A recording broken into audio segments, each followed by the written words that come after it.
the next money management mode is the AAM for short, which stands for auto adjust and multiply by X.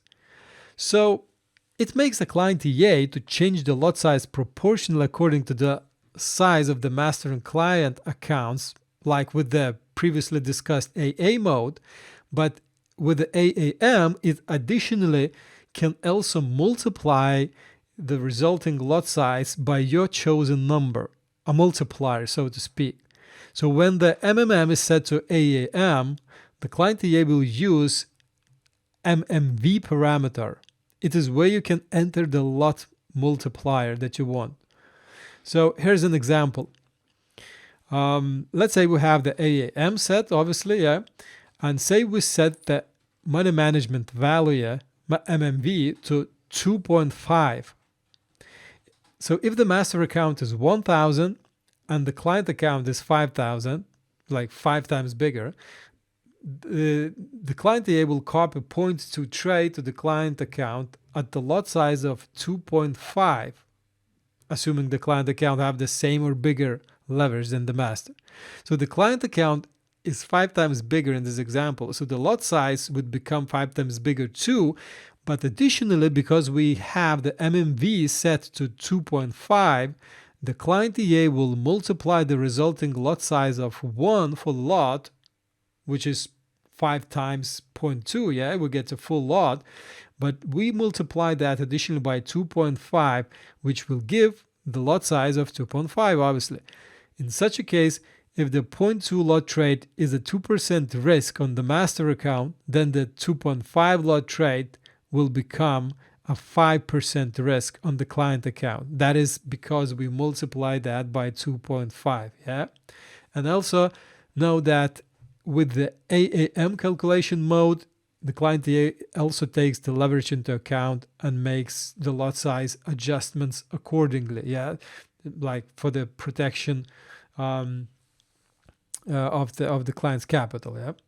So let's take a look at the example with the protection when it's activated if the leverage of the client account is smaller.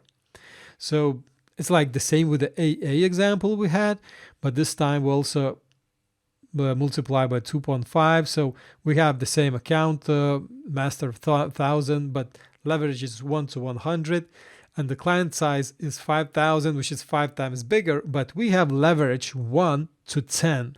So it's 10 times smaller the leverage of the client account.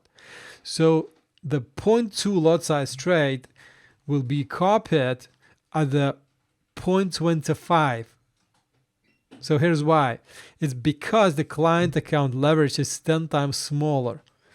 So if the client account leverage would be bigger or the same as the master account, the lot size will be 2.5, like in previous example, yeah. But because the client leverage is 10 times smaller, the client EA has to multiply the resulting lot size of 2.5 by 10 to make it 10 times smaller, so that it protects the client EA from margin calls or stop outs. Yeah. Also keep in mind that when using a multiplier here, it is essential to know that you can also lower the risk by using the multiply number which is smaller than 1. So if you use something like 0.5, you can like cut the resulting lot size in half. And here's an example on this one. So the same scenario, master account $1,000, client account 5 times bigger, $5,000, but we have the MMV set at 0.5, which will cut the lot size in half, kind of, yeah. So client EA will copy 0.2 trade as a 0.5 trade. The client account is 5 times bigger, so the lot size would normally become 1 full lot, but because we have the MMV of 0.5, the client A will multiply 1 by 0.5 and will get the resulting lot size of 0.5, which kind of it cuts the full lot in half in this example, yeah. So in such case, if the 0.2 lot trade on the master is a 2% risk, as an example, then the 0.5 lot trade on the client account will be 1% risk, because it like cuts it in half, yeah?